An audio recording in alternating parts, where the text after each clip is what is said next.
પોટલી લઈ તમે ગુજરાતનો માર્ગ પકડજો. જ્યારે ગોપીનાથ મહારાજ તમારી પાછળ આવે ત્યારે એક એક પોટલી નીચે નાખતા જજો. એમ કરતા કરતા તમે ગુજરાતની સરહદમાં પહોંચી જશો. પછી ઉર્મા અને રાજબાઈ બોલ્યા કે અમે ગુજરાતમાં ક્યાં રહીશું? શિવજીએ કહ્યું કે ગુજરાતમાં ચાણસમાના સેધા ગામમાં બોકરા કુવાની પાસે એક મઢી આવેલી છે. ત્યાં ધૂણીનાથ મહારાજ ધૂણી ધખાવીને બેઠા છે. ત્યાં તમે જજો, તે તમને જરૂર આશરો આપશે અને ત્યાં જ તમારા અમર બેસણા થશે અને તમે દેવી તરીકે પૂજાશો.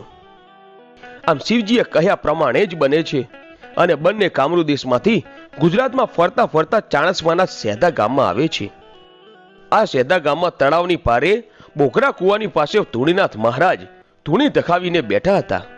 ત્યાં આવીને ધૂણીનાથ મહારાજને મળે છે.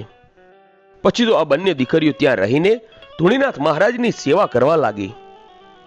સમય જતા એક દિવસ ઉર્મા અને રાજબાઈએ મહારાજને કહ્યું કે હે મહારાજ, તમારી આજ્ઞા હોય તો અમે આ સેધા ગામને પરચો આપીએ.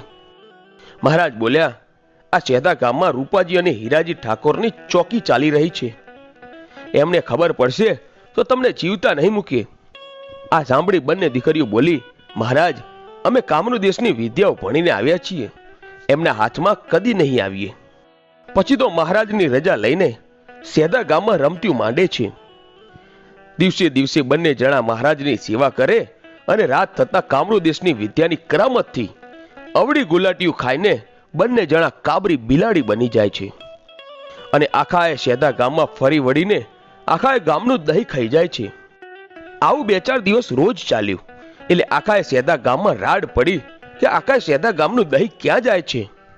પછી તો રૂપાજી અને હીરાજી બંને ખુલ્લી તલવારે ચોકી કરે છે, પણ દહીં ક્યાં જાય છે એની કઈ ખબર પડતી નથી. આમ ઉર્મા અને રાજબાઈ રોજ રાત્રે કાબરી બિલાડીનું રૂપ લે અને આખાએ ગામનું દહીં ખાઈ જાય.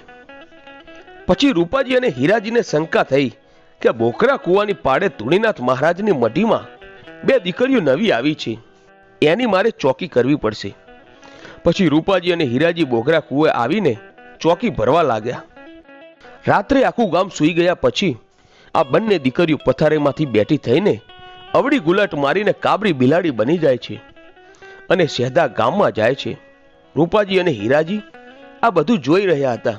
એમણે વિચાર્યું કે આ બંનેને જતા તો જવા દઉં, પણ જ્યારે ગામમાંથી દહીં ખાઈને પાછી આવે ને ત્યારે બંનેના માથા કાપી નાખું.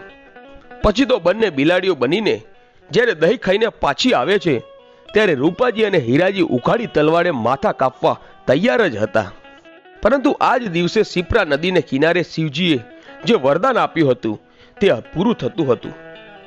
શિવજીએ કહેલું કે તમે સતી થશો અને દેવી તરીકે પૂજાશો.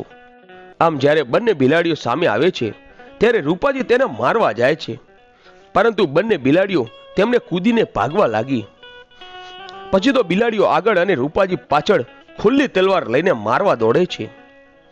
મઢી આગળ પહોંચતા જ એક બિલાડીને તલવારનો ઝાટકો માર્યો અને તે તરત જ બિલાડી ફૂલનો દડો બની ગઈ. અને આગળ જતા બીજી બિલાડીને બોકરા કુવા પાસે ઝાટકો માર્યો, એ પણ ત્યાં જ ફૂલનો દડો બની ગઈ. આ જોઈને રૂપાજી ત્યાં જ સ્થિર થઈ ગયા. પછી ધૂણીનાથ મહારાજ પણ જાગ્યા અને રૂપાજીએ મહારાજને પૂછ્યું કે આ બાઈઓ કોણ હતી? આખાએ સેધા ગામનું દહીં ખાઈ ગઈ અને રૂપાની ચોકીમાં ચોર પડ્યા એવું નામ પાડ્યું. પછી ધૂણીનાથ મહારાજે બંનેને પ્રસન્ન કર્યા અને પૂછ્યું. ત્યારે બંને દીકરીઓએ કહ્યું કે હું રાધનપુરના નવાબની દીકરી ઉર્મા હતી અને આ કંથારવીના રાજપૂતની દીકરી રાજબાઈ હતી. શિવજીના વરદાનને લીધે અમે સતી થઈ ગયા છીએ.